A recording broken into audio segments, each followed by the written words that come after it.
नई parliament building को लेकर काफी खबरें चल रही हैं। आपको भी पता होगा कि 28 मई के दिन प्रधानमंत्री इसका ऑफिशियली इनॉग्रेट करेंगे, लेकिन इस नई बिल्डिंग की जरूरत पार्लियामेंट को क्यों पड़ गई और इस नई बिल्डिंग में ऐसा क्या खास है। इसके साथ साथ इस बिल्डिंग से बहुत सी कंट्रोवर्सीज भी जुड़ी हुई है, उनका क्या मतलब है, ये सब जानने की कोशिश करेंगे आज के इस वीडियो में। लेकिन वीडियो शुरू करने से पहले यदि आप चैनल पर नए हैं या अभी तक चैनल को सब्सक्राइब नहीं किया है तो चैनल को सब्सक्राइब कर बेल आइकन पर जरूर क्लिक करें। इस प्रोजेक्ट के बारे में सबसे अच्छी बात यह है कि सरकार ने सेंट्रल विस्टा की वेबसाइट पर पुरानी पार्लियामेंट और नई पार्लियामेंट की सभी जानकारी सामने रखी है। इससे डेमोक्रेसी और ट्रांसपेरेंसी का बहुत ही अच्छा मैसेज बाहर निकल कर आया है। अगर पुरानी और नई बिल्डिंग को देखा जाए तो जहां पुरानी पार्लियामेंट बिल्डिंग सर्कल शेप में थी, वहीं ये ट्रायंगुलर शेप में है। इसके अंदर स्पेस को बहुत ही अच्छे से यूटिलाइज किया गया है और अलग अलग ऑफिसेज को पर्याप्त स्पेस मिला है। अगर आप पूछें कि इस नई बिल्डिंग को बनाने की जरूरत क्यों पड़ी, तो इसकी सबसे बड़ी वजह स्पेस है। जब सन 1921 में पुरानी बिल्डिंग बनना शुरू हुई थी तब दुनिया काफी अलग थी। ना ही उस बिल्डिंग में ज्यादा स्पेस की जरूरत थी, ना ही मॉडर्न टेक्नोलॉजी की। आज उस बिल्डिंग में टेलीफोन लाइन से लेकर वाईफाई केबल्स, मॉनिटर्स और माइक्रोफोन सब कुछ लगाए जा चुके हैं, जबकि पुरानी बिल्डिंग का इंफ्रास्ट्रक्चर बहुत ही दयनीय हालत में था। इसके अलावा पार्लियामेंट में अब स्टाफ की जरूरत है, जिसके लिए वहां ऑफिस स्पेस भी चाहिए।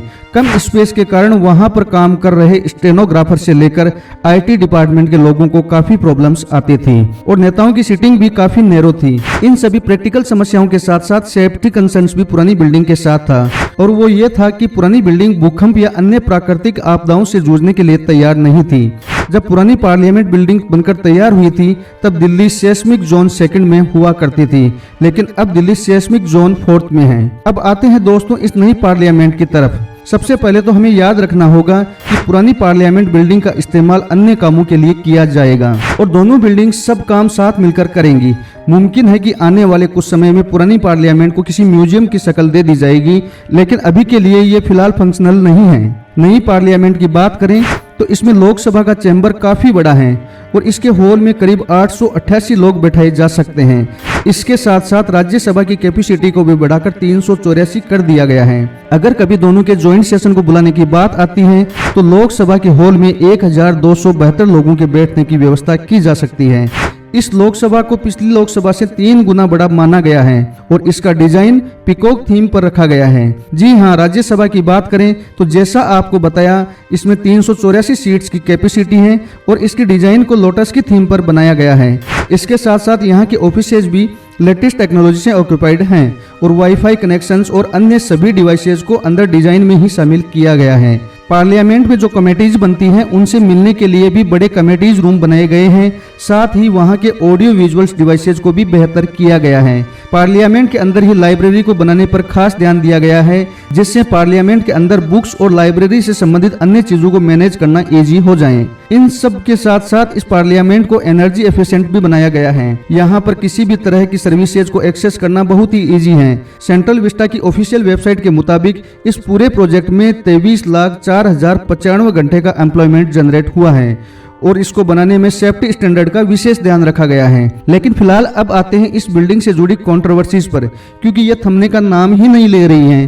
पहली कंट्रोवर्सी तो इसके इनॉग्रेशन को लेकर ही है, क्योंकि 28 मई को इस दिन के लिए चुना गया है, वो वीडी सावरकर का जन्मतिथि है और विपक्ष का कहना है कि ऐसे आदमी को पार्लियामेंट के नाम से जोड़ना जिसने अंग्रेजों से जेल में रहते हुए इतनी बार माफी मांगी कि फ्रीडम फाइटर्स के लिए अपमान जैसा होगा। लेकिन बात यहीं पर खत्म नहीं होती, क्योंकि 18 मई के दिन लोकसभा सेक्रेटरिएट ने एक स्टेटमेंट इश्यू किया कि इस नई बिल्डिंग का इनॉग्रेशन प्रधानमंत्री के हाथों से होगा। इस पर भी बहुत सी टिप्पणियां आई हैं। बहुत सी पार्टीज का कहना है कि प्रधानमंत्री की जगह राष्ट्रपति से इसका उद्घाटन करवाना चाहिए। सीपीआई के लीडर डी राजा ने भी कमेंट करते हुए कहा है, प्रधानमंत्री स्टेट के एग्जीक्यूटिव ऑर्गन के हेड होते हैं, जबकि पार्लियामेंट एक लेजिस्लेटिव ऑर्गन है। इसके लिए यही बेहतर होगा कि राष्ट्रपति द्वारा इसका उद्घाटन करवाया जाना चाहिए। आजादी के बाद बने पहले संसद भवन का उद्घाटन कम से कम हमारे देश के पहले नागरिक माननीय राष्ट्रपति द्वारा ही होना चाहिए। कांग्रेस अध्यक्ष मल्लिकार्जुन खड़गे ने भी कहा है कि सिर्फ राष्ट्रपति ही हैं जो सरकार के साथ अपोजिशन और आम नागरिक को रिप्रेजेंट करता है। प्रेसिडेंट वाले आर्गुमेंट में दम भी है, क्योंकि पार्लियामेंट को लोकसभा, राज्यसभा और प्रेसिडेंट मिलाकर बनाते हैं। लेकिन ये सेंट्रल विस्टा के साथ जुड़ी अकेली कंट्रोवर्सी नहीं है, बल्कि जब इसका निर्माण हो रहा था तभी से इस पर सवाल उठने शुरू हो गए हैं। सेंट्रल विस्टा की जरूरतों पर सवाल हमेशा से ही उठते आए हैं, लेकिन इसके साथ एक बड़ी कंट्रोवर्सी जुड़ी जब कोविड के पीक में भी यहाँ काम चल रहा था। न सिर्फ इसके कंस्ट्रक्शन करने वालों की हेल्थ को खतरा था, साथ में ये सवाल भी पूछा जा रहा था कि इस वक्त नई बिल्डिंग पर पैसा खर्च करने की जरूरत क्या थी। क्यों ना इस पैसे को वैक्सीनेशन, ऑक्सीजन प्लांट्स और अन्य कामों पर किया जाए। इससे पहले एक कंट्रोवर्सी ये और जुड़ गई थी कि यहाँ के नेशनल सिंबल पर जो शेर दिखाए गए हैं वो ओरिजिनल डिजाइन से अलग हैं। इसमें शेरों के दांत बाहर की तरफ हैं और वो अग्रेसिव दिख रहे हैं, जो भारतीय परंपरा के अनुसार सही नहीं है। इसके साथ साथ इसको बनाने की प्रोसेस के लिए जिन जिन डिपार्टमेंट से परमिशन की जरूरत थी वो बिना किसी प्रोसेस को फॉलो किए ही अप्रूवल दे दी गई। लोगों का कहना है कि कोविड बजट को इस प्रोजेक्ट की तरफ डाइवर्ट कर दिया गया, लेकिन सरकार का कहना है कि इस बजट को काम में नहीं लिया गया। कोई किसी से सहमत नहीं है क्योंकि लोकतंत्र इसी का नाम है। लेकिन आप इसके इनॉग्रेशन को 28 मई को सेलिब्रेट करना चाहें तो कर सकते हैं, और नहीं भी करना चाहें तो इससे हो भी क्या सकता है, क्योंकि इनॉग्रेशन तो होना ही है। अब देखना यह है कि इस पार्लियामेंट में सांसदों की प्रेजेंट बढ़ेगी या फिर देश को अपने घर से ही चलाएंगे।